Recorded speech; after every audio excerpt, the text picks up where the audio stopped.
Hey guys, in this video I'm going to show you how to create a login for your accountant on Wells Fargo. First things first guys, of course, you want to make sure you log in, click on security and support guys, and then what you want to go ahead and do is you want to go and click on use account access and manager right here. And then it will give you a bunch of different options. Come here, click on guest users. Okay, click on that option right there, and then you want to click on add new user, right? And then you need to enter their information for that account.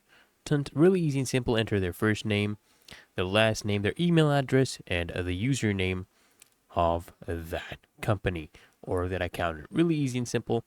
And then once you've added that user, guys, for whichever account you want them to access, you want to click on the access level drop box and choose view only. So if you want to change for both of them, change both of them to view only, then go ahead and click on submit.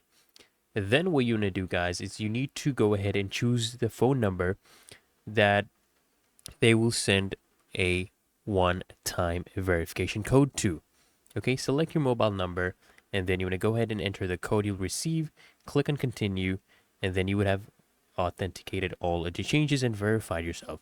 And then what's going to happen is the email you had added for your accountant, they'll actually receive an email from Wells Fargo basically letting them know that they can now access their your account. Really that easy and simple, guys. So I hope this video helped you out. If it did, guys, consider smashing that like button as well as subscribing to Smart Solutions, and I'll see you in the next one.